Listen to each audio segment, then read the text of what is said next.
And in my case, when I think about the fact that Ronald Reagan was the governor of California, Richard Nixon was the president of the US, the whole apparatus of the state was set up against me. They had all of their resources and the FBI, the police, and they really meant to send me to the death chamber in order to make a point. It really didn't matter who I was, or it was that I was a very convenient figure to make a point that they would suppress any efforts at revolution and liberation. Mycket få har träffat henne. Hon sitter i denna byggnad, en domstolslokal strax utanför San Francisco, i källarvåningen i ett liten cell där.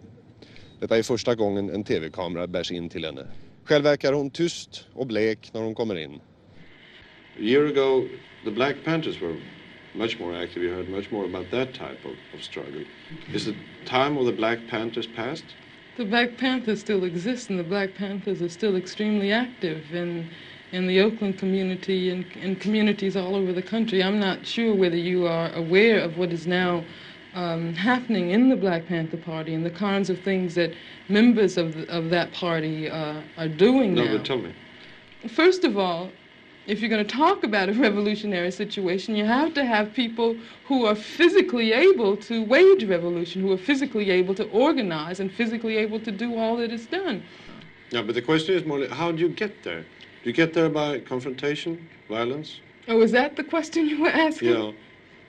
See, that's another thing. When you talk about a revolution, most people think violence, without realizing that the real content of any kind of revolutionary thrust lies in the principles and the goals that you're striving for, not in the way you reach them.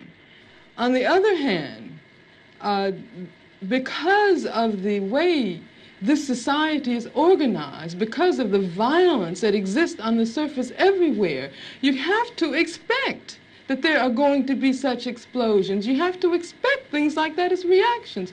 If you are a black person and live in the black community all your life and walk out on the street every day seeing white policemen surrounding you, when I was living in Los Angeles, for instance, long before the situation in LA ever occurred, I was constantly stopped. No, the police didn't know who I was, but I was a black woman and I had a natural, and they, I suppose, thought that I might be a, quote, militant.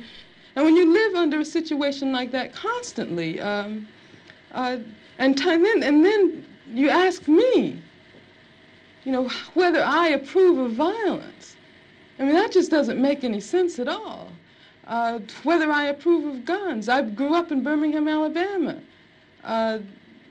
Some very, very good friends of mine were killed by bombs that were planted by racists. I remember from the time I was very small, I remember the sounds of bombs exploding across the street, our house shaking.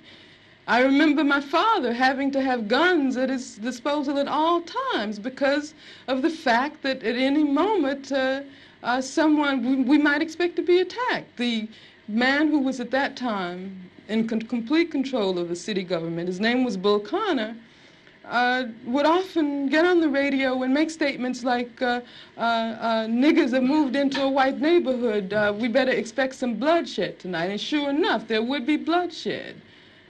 After the 4 young girls who lived, one of them lived next door to me. I was very good friends with the sister of another one. My sister was very good friends with all 3 of them. My mother taught one of them in her class. My mother, in fact, when the bombing occurred, one of the mothers of one of the young girls called my mother and said, can you take me down to the church to pick up Carol? We heard about the bombing, and I don't have my car. And they went down, and what did they find? They found limbs and heads strewn all over the place. And then after that, in my neighborhood, all of the men organized themselves into an armed patrol. They had to take their guns and patrol our community every night because they did not want that to happen again. I mean, that's why when someone asks me about violence, I just, I just find it incredible. What it means is that the person who's asking that question has absolutely no idea what black people have gone through, what black people have experienced in this country since the time the first black person was kidnapped from the shores of Africa.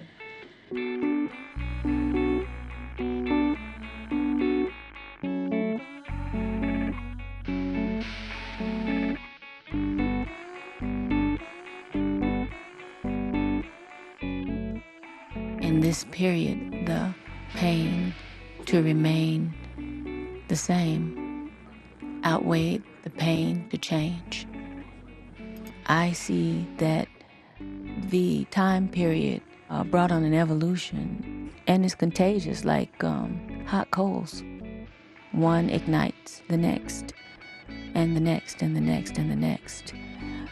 When you get tired enough, it's when you begin to want to sacrifice everything inside of you.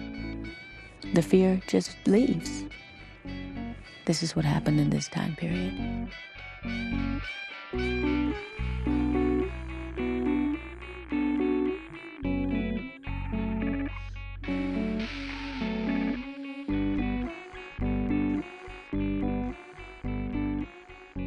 One of the first books that I read when I went away was a book by Angela Davis called Are Prisons Obsolete? So it allowed me to examine prisons within America from their history and their role in society.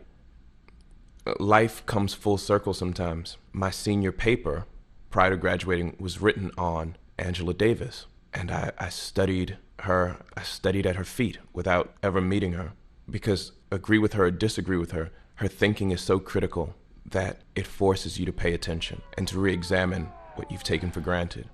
To be reintroduced to one of my childhood heroes during one of the darkest periods of my life over the course of my own incarceration was moving, inspiring, cathartic, in some ways depressing.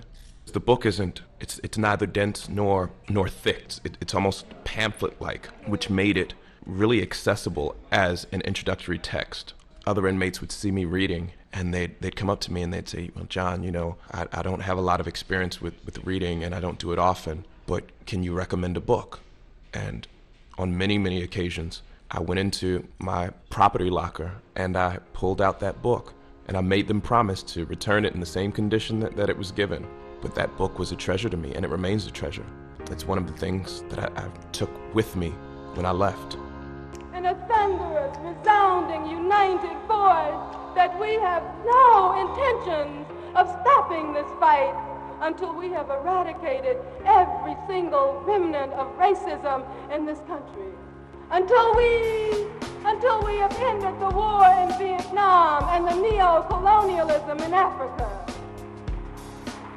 We are not going to stop fighting until every political prisoner is free and until all the monstrous dungeons in this country are mere memories of a nightmare. Sisters and brothers, that is what the power of the people is all about.